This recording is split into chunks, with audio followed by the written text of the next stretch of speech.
Hello student, welcome to this video. इस video में pre board परीक्षा 2021-22 कक्षा 12वीं विषय हिंदी के सभी प्रश्न जो है आपके प्री बोर्ड के पेपर के सभी प्रश्नों के हम उत्तर देखेंगे। 1 से लेकर 23 प्रश्नों के सभी के हम आंसर्स वीडियो में देखने वाले हैं। तो यहाँ पर मैं बता दूं, आपका जो पेपर है कुछ इस प्रकार से है। पेपर को आप देख लीजिए। प्री बोर्ड परीक्षा आपका जो पेपर है हिंदी का 11वीं का जो आपका पेपर है इस प्रकार से है, ठीक है, प्री बोर्ड का। तो इस प्रकार से आप पेपर देख लीजिए और इसके हिसाब से हम आंसर देखते हैं। पेपर आपका यही है और इस पेपर के हम आंसर देखते हैं। सभी प्रश्नों को अच्छे से आपको लिखना है और जिस प्रकार से मैंने लिखा है इसी आधार पर इसी तरीके से आपको लिखना है, तो आपको एक भी नंबर आपका नहीं कटेगा, ठीक है। तो प्रश्न आपका पहला पूछा गया है उषा का जादू टूटने का कारण है, तो इसका आंसर हो जाएगा सूर्योदय। दूसरा आपका पूछा गया है चौके के गीले होने का भावार्थ है, तो नए जीवन का उदय, ठीक है। तीसरा प्रश्न है सिल्वर वेडिंग कहानी का मूल संवेदना है पीढ़ी अंतराल। और अगला जो प्रश्न है आपका चौथा प्रश्न है विज्ञान के क्षेत्र में काम कर रही भारत की संस्थाएं, तो ये 3 हो जाएंगी। उसके बाद विभावानुभाव व्यभिचारी संयोगात रस निष्पत्ति, ये आचार्य भरत मुनि की परिभाषा है। उसके बाद है बात का धनी मुहावरे का क्या अर्थ होता है, तो जुबान का पक्का होता है, ठीक है। तो यहाँ पर जुबान का पक्का आपका हो जाएगा। अगला जो प्रश्न है आपका प्रश्न क्रमांक 2 है, इसके आंसर हम देख सकते हैं। यहाँ पर जो प्रश्न क्रमांक 2 है इसके आंसर देख लीजिए। पहला प्रश्न है जो है शीरीष का फूल के रचनाकार, तो ये हो जाएंगे हजारी प्रसाद द्विवेदी। दूसरा प्रश्न है बगलों के पंख के रचनाकार, तो ये उमा शंकर जोशी हो जाएंगे। तीसरा प्रश्न है इसका आंसर हो जाएगा कूटीकरण को क्या कहते हैं, तो इसको एनकोडिंग कहते हैं, ठीक है। उसके बाद है अगला प्रश्न, उसका आंसर हो जाएगा 11 बजे, ठीक है। अगला प्रश्न है उसका आंसर हो जाएगा साधारण। उसके बाद अगला प्रश्न है उसका आंसर हो जाएगा चंपू काव्य। तो सभी प्रश्नों को आपको मैच कर लेना है, उसके अनुसार उसके आंसर लिख लेने हैं। अगला जो प्रश्न है आपका आधुनिक काल की जनक माना जाता है, तो भारतेंदु हरिश्चंद्र को, ठीक है। उसके बाद प्रश्न क्रमांक 3 आपका है इसी प्रकार से आप लिखेंगे, एक भी नंबर आपका नहीं कटेगा। 80 में से 80 आपको नंबर मिलेंगे, बिल्कुल पूरा इसी प्रकार से यदि आप लिखेंगे तो, ठीक है। तो देख सकते हैं आप फणीश्वर नाथ रेडू, यहाँ पर इसको मैच करना है, तो आपको यहाँ पर आप इसको मैच कर लेंगे पहलवान की ढोलक से, ठीक है। आत्म परिचय इससे मैच करेंगे आप हरिवंश राय बच्चन जी से। उसके बाद अतीत के पाँव यात्रा वृतांत है, माधुर्य ओज और जो यहाँ पर प्रसाद दिया गया है ये क्या है, ये शब्द गुण है, हिंदी भाषा है। और समाचार लेखन के प्रकार जो होते हैं 6 प्रकार के होते हैं, ठीक है। इस प्रकार से लिख लीजिए। अगला जो प्रश्न है हम देखते हैं, देखिए जो चौथा प्रश्न है यहाँ पर एक शब्द या वाक्य में उत्तर जिनके आंसर हम देखते हैं। पहला प्रश्न है राष्ट्रभाषा, तो इसका देखिए किस प्रकार से लिखना है आपको। प्रत्येक स्वतंत्र राष्ट्र की एक सर्वसम्मत राष्ट्रभाषा होती है। राष्ट्रभाषा में राष्ट्र की संस्कृति, साहित्य और इतिहास की प्रेरणा निहित होती है, तो इस प्रकार से लिख लीजिए।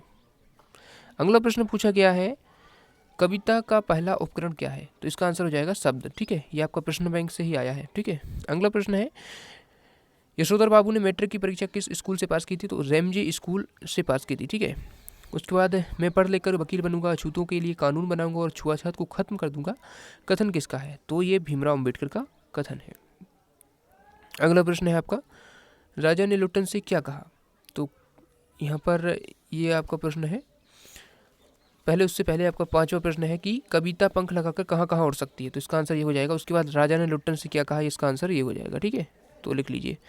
उसके बाद है कि दोहा का उल्टा करने पर कौन सा छंद बनता है, तो ये सोरठा बनता है, ठीक है। तो इस प्रकार से सभी प्रश्न आपके हो जाएंगे यहाँ पर जो आपके एक शब्द वाक्य के उत्तर हैं। अब सत्य असत्य देखते हैं। 5वें प्रश्न में आपके सत्य असत्य हैं, तो देखिए सत्य असत्य में पहला है प्रश्न क्रिया की विशेषता बताने वाले शब्द क्रिया विशेषण, तो सत्य हो जाएगा। दूसरा है आपका बिल्कुल सही आंसर है, ये बिल्कुल अच्छे से ढूंढ कर इनको मैंने काफ़ी देर इसमें ढूंढा है इनको और उसके बाद ही आंसर लिखे हैं। कोई भी आपको गलत लगे तो आप कमेंट करना, लेकिन गलत कोई भी नहीं है, ठीक है। यदि आपको कोई डाउट है तो आप पूछना। दूसरा प्रश्न है आपका उपसर्ग का प्रयोग करके शब्द या शब्दांश के पहले होता है जो उपसर्ग होते हैं, बिल्कुल सत्य है इसका। तीसरा प्रश्न है आपका सिंधु घाटी सभ्यता में पत्थर और तांबे का प्रयोग होता है, तो प्रश्न बैंक में जो प्रश्न है उसके आधार पर आप पढ़ सकते हैं बोर्ड परीक्षा के लिए, ठीक है। तो उसी से पढ़िए, उसी से प्रश्न लगातार आ रहे हैं ज़्यादा से ज़्यादा, तो देखिए इसका सत्य हो जाएगा। लेखन का आशय यांत्रिक हस्तकौशल होता है, तो इसका असत्य हो जाएगा। उसके बाद 5वां है पाठ रूबियों व गजल में कवि ने खुद को देश पर न्यौछावर, तो इसका सत्य हो जाएगा। और मेरी कल्पना का आदर्श समाज पाठ के लेखक बाबा भीमराव अम्बेडकर हैं, तो बिल्कुल सत्य हो जाएगा, ठीक है। उसके बाद देखिए प्रश्न क्रमांक 6, देखिए अब जो मैं प्रश्न आपको बताऊंगा इनके आंसर आपको इस प्रकार से लिखने हैं। जो आपके 2 अंक के प्रश्न यहाँ से शुरू हो रहे हैं, जो अथवा वाला रहेगा मैं यहाँ पर अथवा लिख दूंगा, तो उनको भी आपको इसी प्रकार से लिखना है। ठीक है, देख सकते हैं मैंने अथवा वाला किया है छायावाद की 2 प्रवृत्तियाँ, तो इसको आप लिख सकते हैं छायावाद की 2 प्रवृत्तियाँ।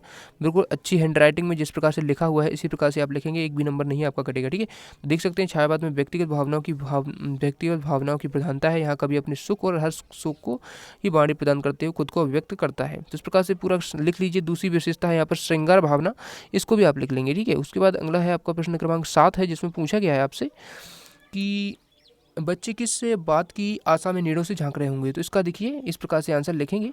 आपका ये प्रश्न बैंक का ही प्रश्न है। ठीक है, इसका आंसर इस प्रकार से आप लिख देंगे, बच्चों इस बात की आशा से झांक रहे होंगे कि सुबह से भोजन की तलाश में निकले उनके माता पिता सूर्यास्त के बेला में आप यहाँ पर अब वापस आ रहे होंगे। ठीक है, आ रहे होंगे, उनके लिए भोजन का दाना लाएंगे, इस आशा में बच्चे नीड़ों से झांककर अपने माता पिता की प्रतीक्षा कर रहे हैं। ठीक है, उसके बाद अगला प्रश्न है आपका 8वां प्रश्न, प्रश्न क्रमांक 8वां है, जिसमें पूछा गया है नाटक और एकांकी में अंतर। तो हमने यही वाला किया है मैंने क्वेश्चन, तो नाटक और एकांकी यहाँ पर लिख दीजिए और इनमें अंतर इस प्रकार से आपको लिख देना है। नाटक में कई अंक होते हैं, एकांकी में मात्र 1 अंक होता है। तो इस प्रकार से आपका ये आंसर हो जाएगा। ठीक है, प्रश्न क्रमांक 9 है, जिसमें आपसे पूछा गया है भक्तिन जो है वो अपना वास्तविक नाम लोगों से क्यों छुपाती थी। तो इसका आंसर कुछ इस प्रकार से लिखेंगे, भक्तिन का वास्तविक नाम लक्ष्मी था, लक्ष्मी अर्थात धन की देवी, किंतु ऐश्वर्य और समृद्धि नाम के अनुरूप उसका जीवन नहीं था, अर्थात वह बेहद ही गरीब थी। ठीक है, इसी प्रकार से सभी विषयों के आपको सोल्यूशन मिलेंगे। इस चैनल को सब्सक्राइब जरूर कर लेना। ठीक है, सब्सक्राइब करके बेल आइकन को प्रेस कर देना ताकि सभी वीडियोस आप तक पहुँचते रहें।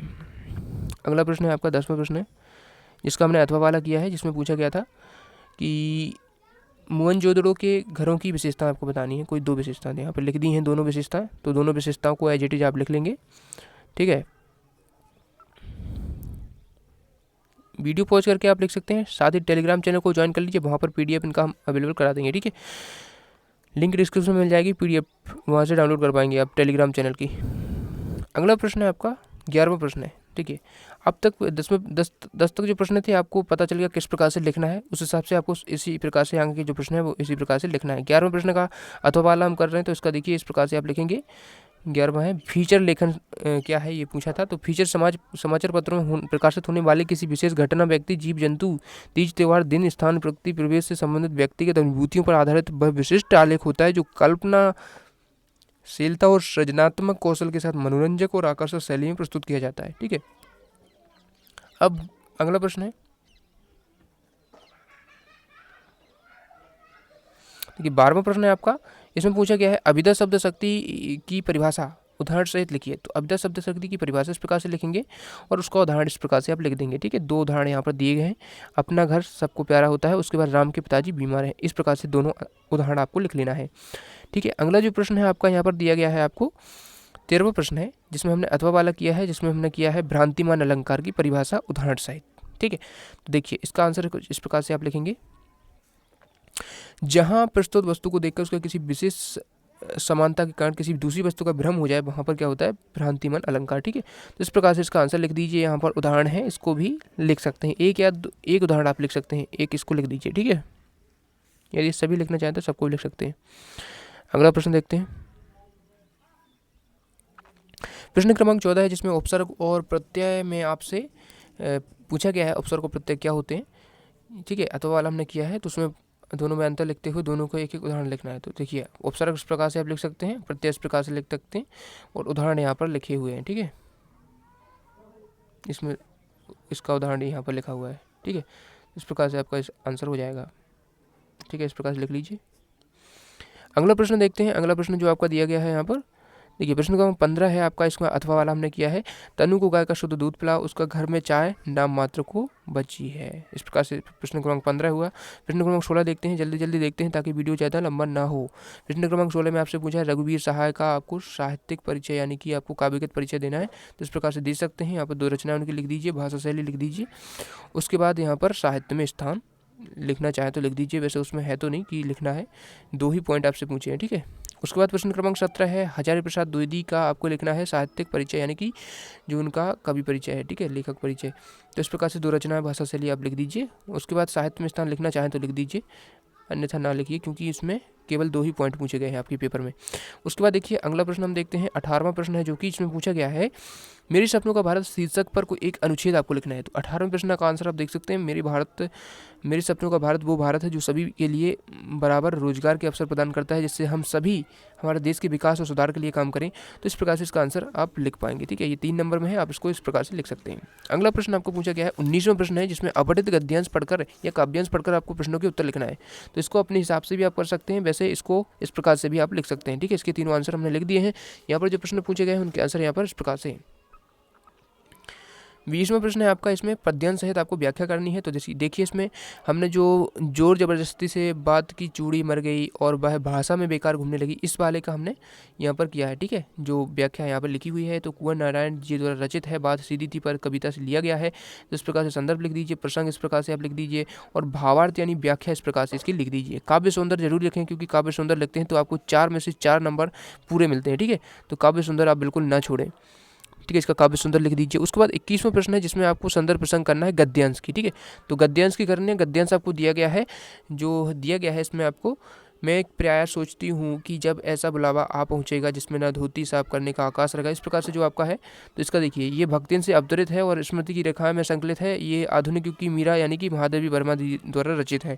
प्रसंग आप लिख सकते हैं, व्याख्या आपकी यहाँ से शुरू हो रही है। ठीक है, यहाँ पर देख सकते हैं लेखिका से शुरू हो रही है, लेखिका सोचती रहती थी, क्योंकि देखिए ये जो यहाँ पर अवतरण लिया गया है वो पाठ के बीच से लिया गया है। ठीक है, तो यहाँ से जो आपका यहाँ पर व्याख्या हो रही है वो इसका है। ठीक है, जो आपका पेपर में आया है। ठीक है, तो यहाँ से आपको लिखना है। उसके बाद यहाँ तक आप पूरा विशेष तक लिख दीजिए। तो इस प्रकार से आपका हो जाएगा। ठीक है, अगला आप देखते हैं 22वां प्रश्न देखते हैं आपका, जिसमें पूछा गया है अपने जिलाधीश के मतलब जिलाधीश को महोदय को ध्वनि विस्तारक यंत्र पर रोक लगवाने हेतु आपको ये लिखना है। ठीक है, ये पत्र लिखना है।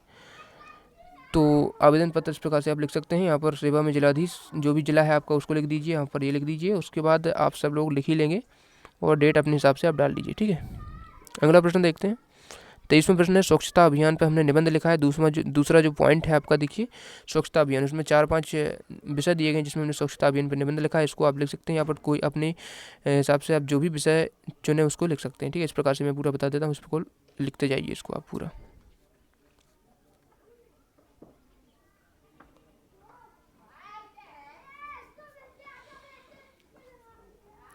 ठीक है, तो इस प्रकार से इसको आप लिखते जाएंगे और पूरा यहाँ तक यदि चाहे तो यहाँ तक भी लिख सकते हैं, या इसको छोटा करके भी आप लिख सकते हैं अपने हिसाब से। ठीक है, तो इस प्रकार से आपका यहाँ तक सभी पूरा सॉल्यूशन हो चुका है प्री बोर्ड पेपर का 12th का। ठीक है, हिंदी का और अन्य विषयों के आप चाहते हैं तो चैनल प्लेलिस्ट को विजिट कर सकते हैं, वहाँ से देख सकते हैं, या फिर लिंक डिस्क्रिप्शन में मिल जाएगी, वहाँ से देख सकते हैं।